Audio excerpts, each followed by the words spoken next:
All right. We're going to start on the skill set rubric. And I really want to thank you for coming and thank you for being here. I know we're working hard together, Yes. and I really appreciate that. And I was going to say, how are you doing the emotions chart? How's that working out? I've got all the material. I've got the Okay. plans, and then I was going to make the dice too. Okay. So to play the game with the kids Good. with the dice. So you want to do the chart Uh-huh. and then also the dice? Yeah. Good. I thought it would maybe have the kids roll the dice, Uh-huh. and then they would show us the expression. If it Okay. says sad, then they'll show us what sad means. Okay. Or what it would look like. Yeah. Okay, that's great.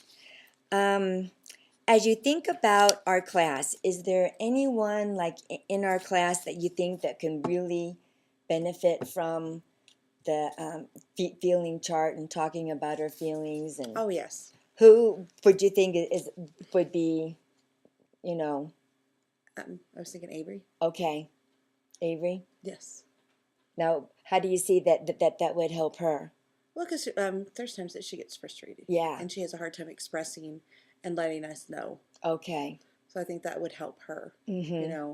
Being able to show us and Yeah. and just to let us know her different. If right now she feels frustrated, but then show her later on. I'm like, oh, has your feelings changed? Yeah. And show us that Okay. she can get that her feelings can change Right. about something. Because Mm-hmm. sometimes she gets so frustrated about something or so angry about something that she doesn't Yeah. feel like she's ever going to get out of that bad mood, Right. and to show her that she will get out of it. Mm-hmm. So And what we were talking about too is that we really see that with Avery, her feelings like escalate, mm-hmm. and so I think that would help her kind of like de-escalate Yes. when she can feel her feelings and know what they are and then Mm-hmm. deal with them. Good. Do you think there's anybody else? Possibly Olivia. Olivia? Yes. Uh-huh. Yes.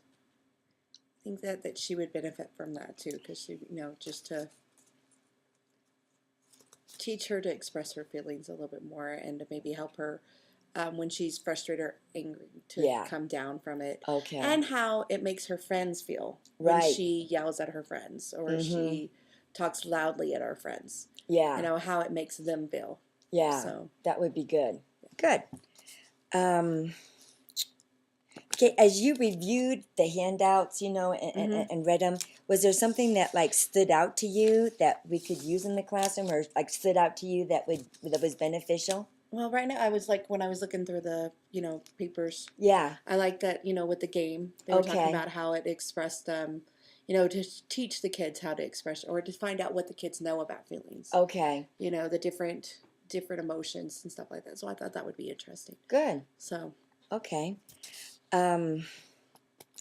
Okay, so we are, let's see. So our next step is called the skill set rubric.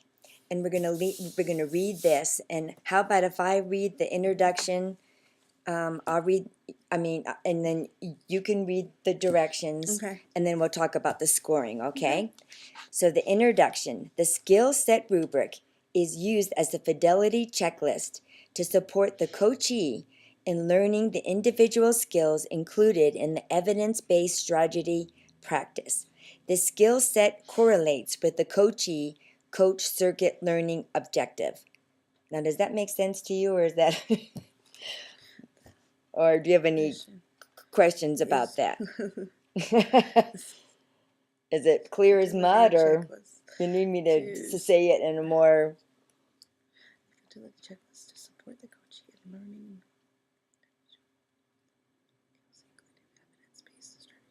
Okay, no, I get it. So what do you think it's saying there?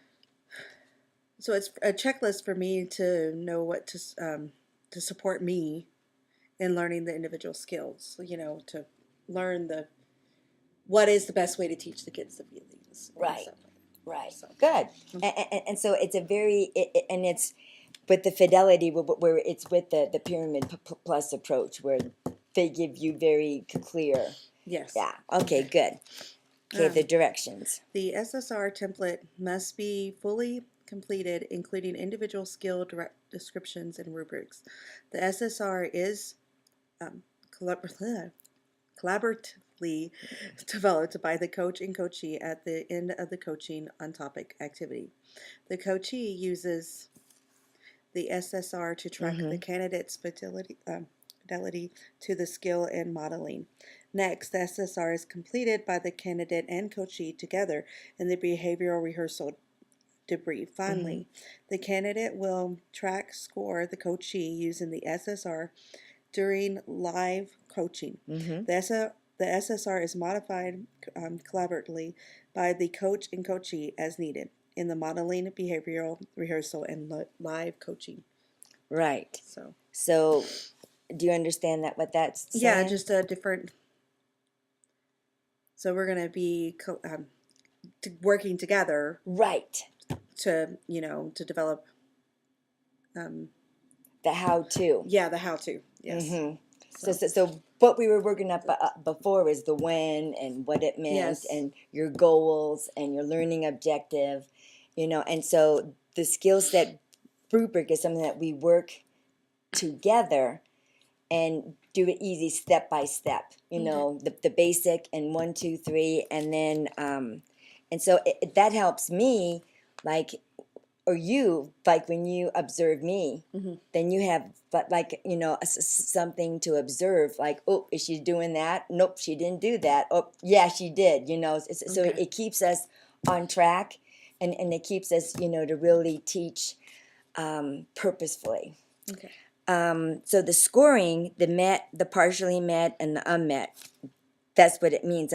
On this right here, I'm going to write, met, like you, let's see what here's.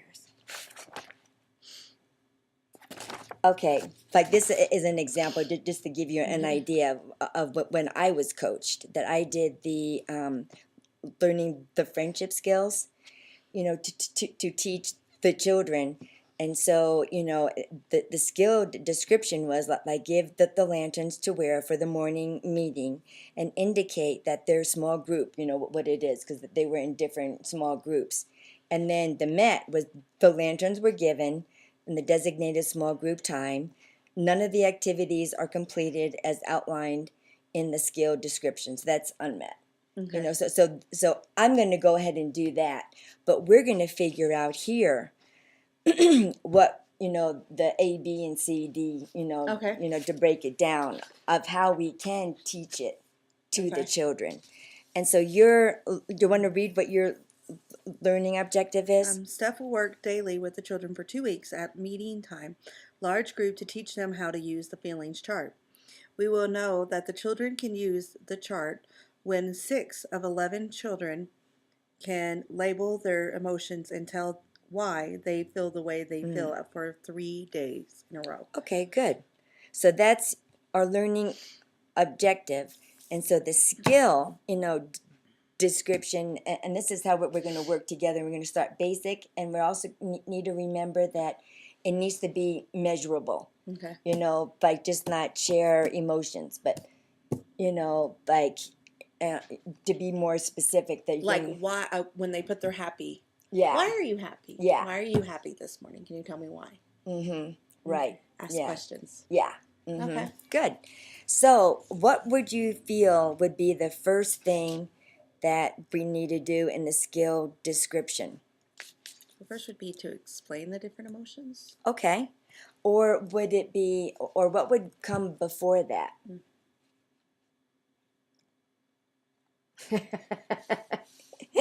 I don't want to put you on the spot. Talk about talk about emotions.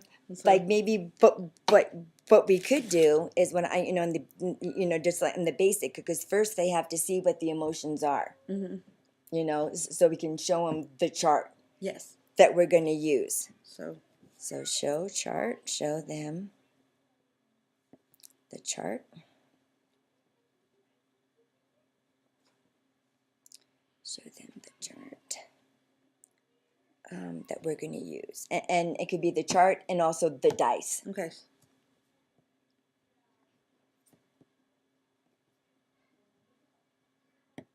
And then, right with that, I think it would be what you were sharing is to talk about the emotions. Yeah, and that wouldn't be number 2, that would be number 1 still. Oh. show them the chart and then talk and then label the emotions there.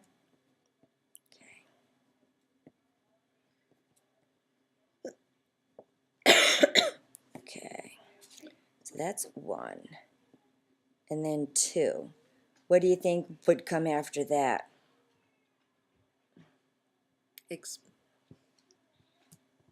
Well, we talk about the emotions. Mm-hmm. Maybe have the kids tell us the different emotions, or Mm-hmm. I mean, have the kids repeat back to us what the emotions mean. Yeah. Let's see. How could we do that? Could show them the chart and the dice, and then we show them the emotions on there, and then we show and then label the emotions so they can see. Like I was looking here. There's the. Yeah, here we go. I have the chart for you. The chart that I gave to you. You got it? Yes. Okay. The emotions chart. Yeah.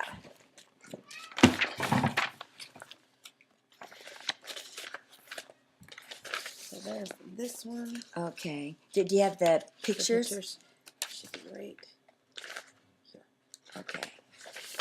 Okay, good. So then we probably, the next step would be, is which emotions we would like to major on. Because there's 10 here. Do you want 10 or what do you want to? Well, I think we need to pick out just certain ones Okay. first. Maybe not embarrassed but frustrated would be a good one for our class. Okay. I think So, frustrated would be good. So pick out the emotions. Now, are we I think that picking it would out be with our number kid? 1. I think that would be number 1. Yes. First. But wouldn't that be our job before we go to the? Yeah, you're right. You're right. Because I mean, if I already have the chart made. Totally. Yes. You so got I it. already picked you that got out. it. Okay. So in the, and also Robin was sharing that Arabella, Uh-huh. you know, her dad's really not doing good. That we might want to put in an emotion,